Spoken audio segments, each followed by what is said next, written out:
कोमल बदन की छुअन ने मनोहरा को मदहोश बना डाला। उसने निक्की को अपनी बाहों में ऐसा जकड़ा कि उनके मुंह से आह निकल पड़ी। घर आने के बाद भी लुक छिपकर यह सिलसिला चलता रहा। बैठक की मेज पर रखा मोबाइल फोन बार बार बज रहा था। मनोहरा ने इधर उधर झांका। शायद उसके मालिक बाबू बंका सिंह गलती से मोबाइल फोन छोड़कर गांव में ही कहीं जा चुके थे। मनोहरा ने दौड़कर मोबाइल फोन उठाया और कान से लगा लिया। उधर से रोबदार जनाना आवाज आई, हेलो, मैं निक्की की माँ बोल रही हूँ। अपनी मालकिन की माँ का फोन पाकर मनोहरा घबराते हुए बोला, जी मालिक घर से बाहर गए हुए हैं। अरे तो उनका नौकर मनोहरा बोल रहा है क्या?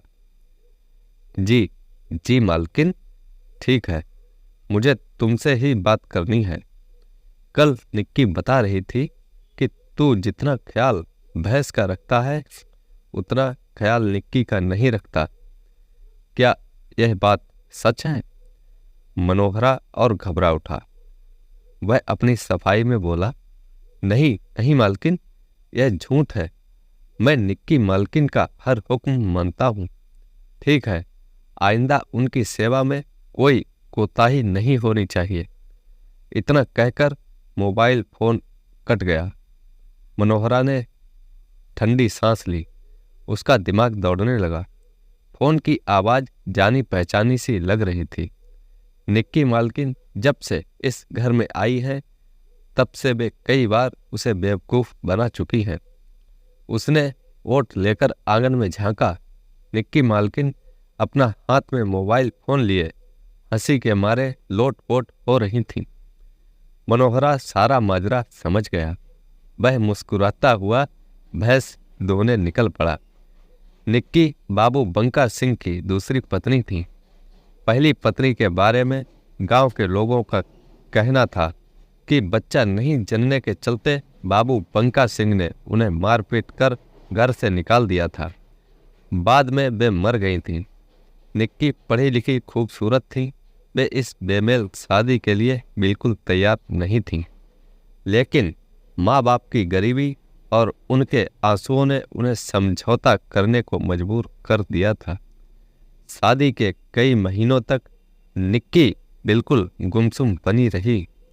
उनकी जिंदगी सोने के पिंजरे में कैद तोते की तरह हो गई थी। हालांकि बाबू बंका सिंह निक्की की सुख सुविधा का काफी ध्यान रखते थे। इसके बावजूद उम्र का फासला निक्की को खलने नहीं दे रहा था। मनोहरा घर का नौकर था। हम उम्र मनोहरा से बतियाने में निक्की को अच्छा लगता था।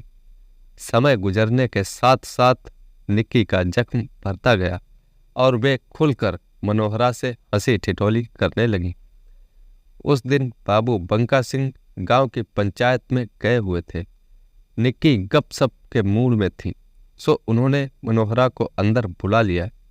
निक्की मनोहरा की आंखों में आंखें डालकर बोली, अच्छा बता, उस दिन मोबाइल फोन पर मेरी माँ से क्या बातें हुई थीं?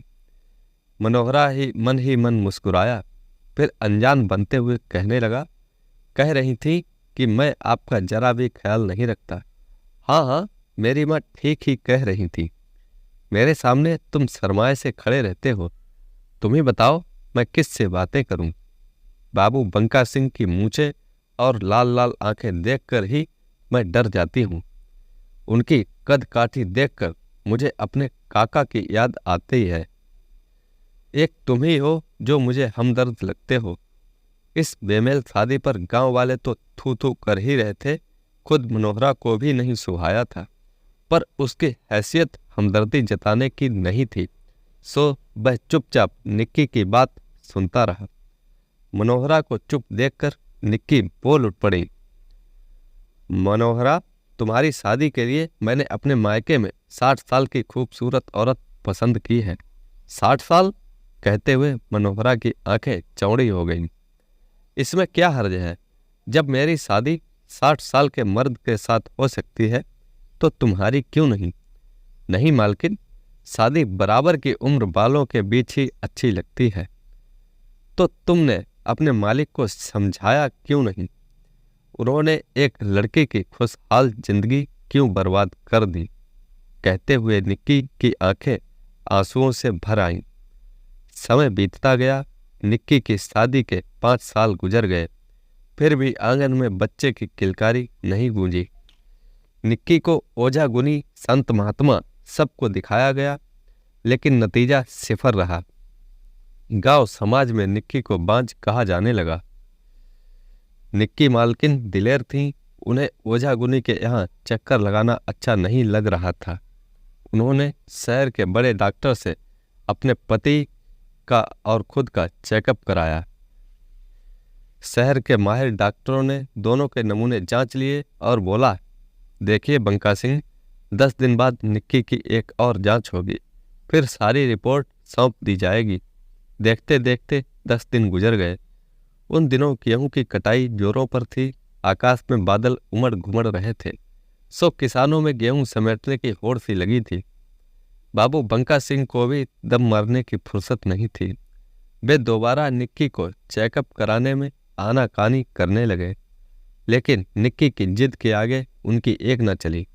आखिर में मनोहरा को साथ लेकर जाने की बात तय हो गई। दूसरे दिन निक्की मनोहरा को साथ लेकर सुबह वाली बस से डॉक्टर के यहाँ चल पड़ी। उस दिन डॉक्टर के यहाँ ज्यादा भीड़ थी। निक्की का नंबर आने पर डॉक्टर ने चेकअप किया, फिर रिपोर्ट देते हुए बोला, मैडम आप बिल्कुल ठीक हैं, फिर भी आप माँ नहीं बन सकती, क्योंकि आपके पति की सारी रिपोर्टें ठीक नहीं हैं। आपके पति की उम्र काफ़ी हो चुकी है, इसलिए उन्हें दवा से नहीं ठीक किया जा सकता। निक्की का चेहरा सफ़ेद पड़ गया। डॉक्टर उनकी हालत को समझते हुए बोला, घबराए मत, विज्ञान काफ़ी तरक्की कर चुका है, आप चाहे तो और भी रास्ते हैं। निक्की डॉक्टर के चैम्बर से थके पैर निकली। बाहर मनोहरा उनका इंतजार कर रहा था। वह निक्की को सहारा देते हुए बोला, मालकिन सब ठीक ठाक तो है? मनोहरा, मुझे कुछ चक्कर सा आ रहा है, शाम हो चुकी है, चलो किसी रेस्ट हाउस में रुक जाते हैं, कल सुबह वाली बस से गांव चलेंगे। ऑटो रिक्शा में बैठते हुए मनोहरा बोला, मालकिन गांव से होकर निकलने वाली बस का एक समय होने वाला है, उससे हम लोग निकल चलते हैं। हम लोगों के आज नहीं पहुंचने पर कहीं मालिक नाराज ना हो जाए। भाड़ में जाए तुम्हारा मालिक, उन्होंने मुझे कहीं का नहीं छोड़ा। निक्की बिफर उठी। ऑटो रिक्शा एक रेस्ट हाउस में रुका। निक्की ने 2 बेड वाला कमरा बुक कराया और कमरे में जाकर निढाल पड़ गई। उनके दिमाग में विचारों का पहिया घूमने लगा। मेरे पति ने अपनी पहली पत्नी को बच्चा नहीं जन्मने के कारण ही घर से निकाला था, लेकिन खोट मेरे पति में है, यह कोई नहीं जान पाया। अगर इस बात को मैंने उजागर किया तो यह समाज मुझे बेहया कहने लगेगा। हो सकता है कि मेरा भी वही हाल हो जो पहली पत्नी का हुआ था। निक्की के दिमाग के एक कोने से आवाज आई। डॉक्टर ने बताया कि बच्चा पाने के और भी वैज्ञानिक रास्ते हैं, लेकिन दिमाग के दूसरे कोने ने इस सलाह को काट दिया। क्या बाबू बंका सिंह अपनी झूठी शान के चलते ऐसा करने देंगे? सवाल जवाब की चल रही इस आंधी में अपने को बेबस पाकर निक्की सुबकने लगी। मनोहरा को भी नींद नहीं आ रही थी। मालकिन के सुबकने से उसके होश उड़ गए। वह पास आकर बोला, मालकिन आप रो क्यों रही हैं? क्या आपको कुछ हो रहा है? निक्की का सुबकना बंद हो गया। उन्होंने जैसे फैसला कर लिया था, वे मनोहरा का हाथ पकड़कर बोली, मनोहरा, जो काम बाबू बंका सिंह 5 साल में नहीं कर पाए, वह काम तुझे करना है। बोलो, मेरा साथ दोगे? मनोहरा निक्की की बातों का मतलब समझे बिना ही फटाक से बोल पड़ा, मालकिन मैं तो आपके लिए जान भी दे सकता हूँ। निक्की मालकिन मनोहरा के गले लग गईं। उनका बदन तवे की तरह जल रहा था। मनोहरा हैरान रह गया। वह निक्की से अलग होता हुआ बोला, नहीं मालकिन, यह मुझसे नहीं होगा। मनोहरा, डॉक्टर का कहना है कि तुम्हारे मालिक में वह ताकत नहीं है जिससे मैं माँ बन सकूं। मैं तुमसे बच्चा पाना चाहती हूँ। नहीं, यह नमक हरामी होगी। मनोहरा, यह वक्त नमक हरामी या नमक हलाली का नहीं है। मेरे पास सिर्फ एक रास्ता बचा है और वह तुम हो। सोच लो, अगर मैंने डेहरी से बाहर पैर रखा तो तुम्हारे मालिक की मूछें नीची हो जाएंगी। कहते हुए निक्की ने मनोहरा को अपनी बाहों में समेट लिया। कोमल बदन की छून ने मनोहरा को मदहोश बना डाला। उसने निक्की को अपनी बाहों में ऐसा जकड़ा कि उनके मुंह से आह निकल पड़ी। घर आने के बाद भी लुक छिपकर यह सिलसिला चलता रहा। आखिरकार निक्की ने वह मंजिल पा ली जिसकी उन्हें दरकारत थी। गोद भराई रस्म के दिन बाबू बंका सिंह चहकते फिर रहे थे। निक्की दिल से मनोहरा की आभारी थी जिसने एक उजड़ते घर को बचा लिया था। तो दोस्तों, कैसी लगी ये कहानी? लाइक करें, कमेंट में बताएं और चैनल को सब्सक्राइब करना ना भूलें। धन्यवाद।